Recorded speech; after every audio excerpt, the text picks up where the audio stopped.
What is up, ladies and gentlemen, boys and girls? I am Supernova, and welcome to my review of Tokyo Ghoul Route Episode 7 review.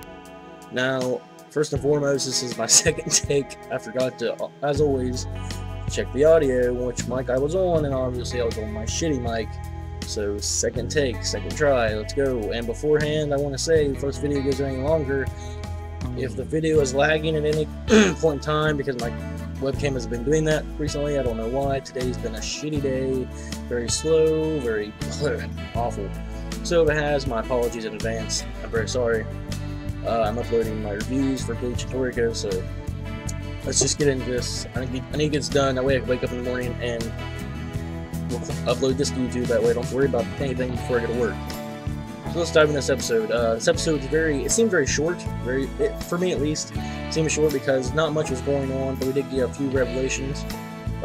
Start off with Kaneki. Kaneki is the symbolism in the beginning. Oh lord, I liked it. How Kaneki was a cannibal towards ghouls, how he ate ghouls instead of humans. And we see where he can't control his kakuja, his kakuju and kagune. He's pretty much the one being eaten. He's being eaten by Rize and Jason. Jason he ate, but it turns out, symbolism-wise, he's the one being eaten by them. So I found that very interesting, very symbolic. I loved that. That was very good. It showcased the cannibal being devoured. So, and after that we go on to, oh shit. My brain's everywhere because I had everything perfect the first review, and then bam, I have to go do the second one, so you know, it's very awful, very shitty, very awful. So we find out, we go on and we find out that Tsukiyama has been gathering information about Kaneki for the manager. He's been gathering information for him, telling the manager what's been going on with Kaneki. Manager, I think it's Yoshihara. He tells Tsukiyama, I'd like you to keep gathering information for me, and even Tsukiyama admits he'd still be doing it even if he didn't want him to. But he tells the manager how Kaneki has become a cannibal for ghouls, and the manager says, well, he's trying to get a kakuja, and he pretty much does, but we see various forms of this kakuja. He takes on the centipede, but we go on to find out that this is news of the manager. He's finding out all this new stuff about Kaneki, and later on Tsukiyama, he even before that, like, I think his name in the anime is Nishiki, or in the manga it's Nishio. The guy with the glasses has a girlfriend, you know, she's a human, he's a ghoul. Hinami asks him about love. What's love like? What's it like to be falling in love? And he pretty much tells her, you know, I can't really explain it, but it's like, you want to be with someone all the time and you want to do anything for them. And this is further dived into by Takatsuki, the author of the books that Kaneki liked. And she looks mad shady in this episode. Like, I'm not gonna lie, she looks very mad shady. But we'll get into that later on. Hinami goes to the coffee shop that Tsukiyama invites her to go to a coffee shop with him. And they go to the coffee shop that him and Kaneki went to. I think it was season 1, episode, I want to say 6 or 5, somewhere around that area. Where he took Kaneki, where they had coffee before. And he's explaining flowers and their names, how their names have different meanings, and I can't remember the exact flower he was talking about or the meaning of it. It started with an O. And he explained to Hinami how the meaning of a flower explained Kaneki to a perfect T. She agrees, and Tsukiyama excuses himself, and he's like, yo. I love Tsukiyama, man. I love Tsukiyama. I love him. He's amazing. He goes to the bathroom and he pulls out from his jacket his suit. He pulls out a fucking Ziploc baggie with the same napkin that has Kaneki's blood on it, so the blood doesn't dry up. He starts sniffing that shit like, dude, fuck it. Oh no, because he wants to fucking eat Kaneki. Oh, it's obvious. He wants to eat Kaneki while Kaneki's eating somebody else. Because he's a very perverted, disgusting man, but I love Tsukiyama. He's like, oh, Kaneki, the memories of the euphoria. While he's in there doing that, Hinami gets a visit while she's sitting at the table from Takasuki. And she comes in and she doesn't sugarcoat shit. She's just straightforward to Hinami, because Hinami asks what she thinks she can do for Kaneki. And Takatsuki knows quite a bit. It looks like she knows Kaneki quite a bit, even though she's only met him, I believe, one time. She knows quite a bit about him. Oh.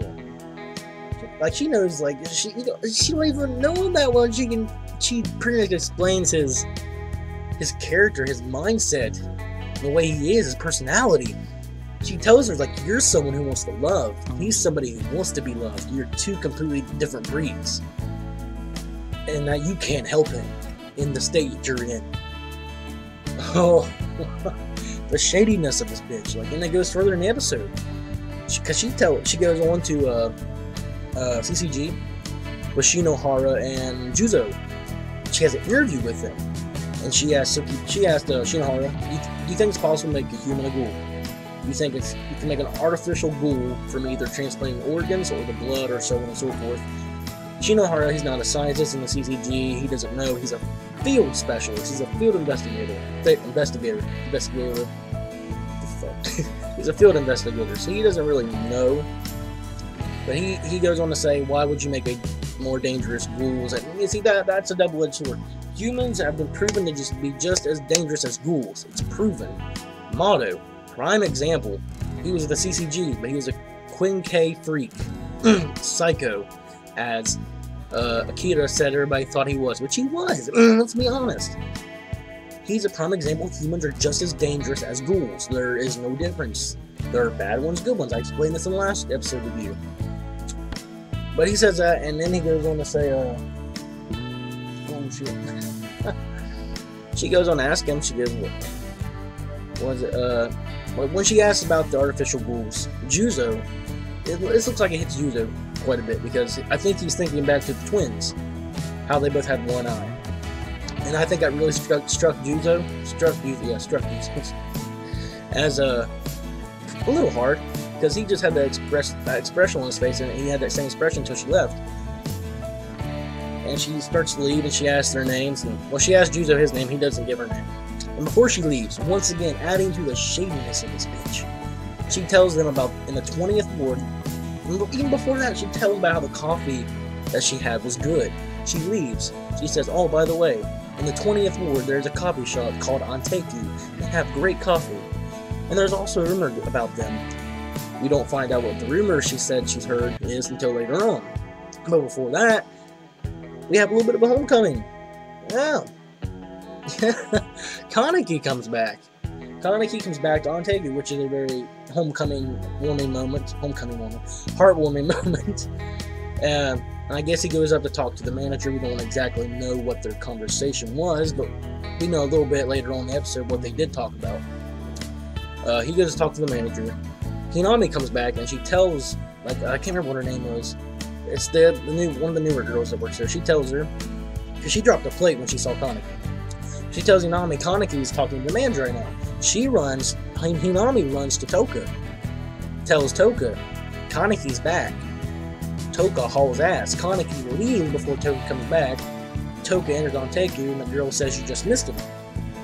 She finally catches up to Kaneki, and it's a very heartwarming moment between these two. At the beginning, he tells Touka how him and the manager were talking, and the manager wants him to come back to Anteiku. But I don't think that was the full conversation, obviously, but that's part of it. But he wants him to come back to Anteiku, and Kaneki doesn't know. He doesn't know if he wants to come back or not, but he explained to Touka, I need to get stronger. I need to be able to protect the ones that I care most about. And Touka pretty much puts that together how he joined the Giri. He wanted to gain power, he wanted to be able to protect the ones he held close to him. And then Touka goes on the rant saying, who are you to protect us? We don't need you to protect us. You need to quit acting like the tragic hero. We don't want you back on Anteiku. She goes, I don't want you back on Anteiku. And that really caught Kaneki by surprise. But she's punching him while she's saying this. And it's a flashback like to the first season when Kaneki first meets Touka as he's a ghoul. He can't do anything against her. Like when he when he first like sparred against her, he couldn't hit her, punch her, do nothing. She was blocking all his attacks. Now the rules have reversed. She can't do nothing to Kaneki. Kaneki's way too strong for her now, obviously. He's blocking their attacks quite easily, dodging her with no problem. But when she says, "I don't want you back in Anteiku," that really struck a nerve with Kaneki, and she's able to hit a punch on him. She gets on top and starts running on him. Obviously, the punch is having no effect, obviously. But he's just stunned by what she said until he's hurt. And she starts asking why? Why did you end up like this? But Touka doesn't know what he went through with Jason. He doesn't know the psychological breakdown of his morals, of his mindset, and what he believes. All thanks to Rize, who was inside his head, and Jason, who was torturing him. She doesn't know what went on, what happened to Kaneki. Of course, everything was turned on his head. It's a tragedy, yes, but it couldn't have been helped. He had to find some way to get stronger, obviously. Pretty much we go back to Touka. She's trying to study. She's almost asleep, and she's thinking about how she's worried about what she said will make Kaneki not want to come back. Because obviously she doesn't tell him what she really feels. Obviously, she feels a different way than what she actually says. People, when they're mad, say things they don't mean, obviously.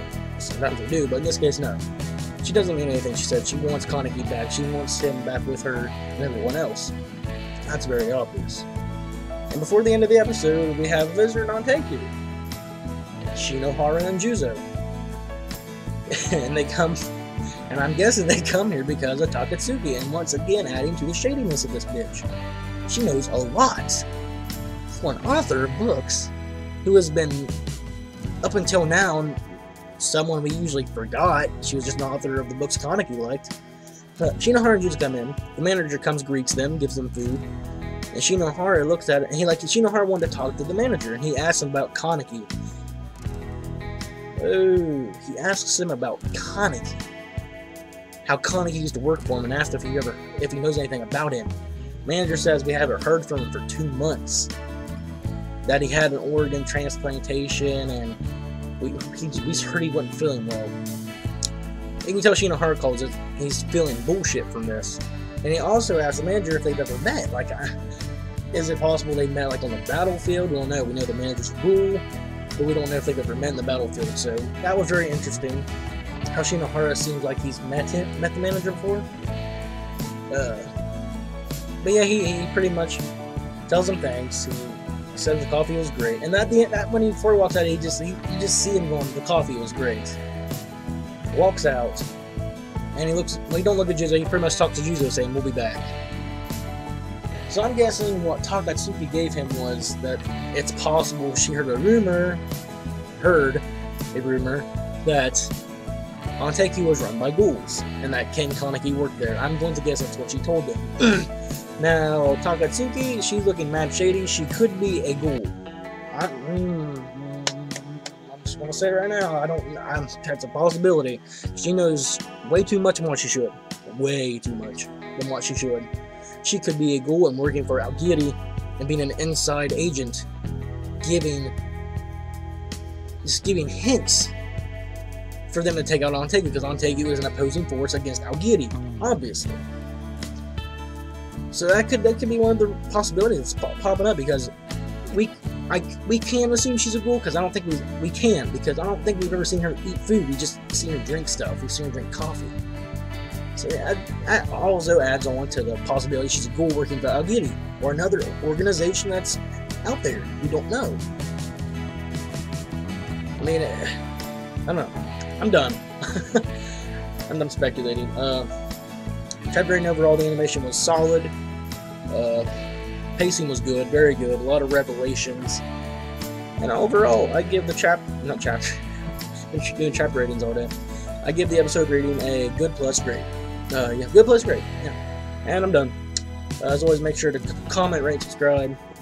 Please subscribe. It's right there at the bottom. On my own. It's right there next to my name. It only takes a second of your time. Yeah, I'm done. Tell me what you thought in the comments below, and I'll see you guys in the next video. Later.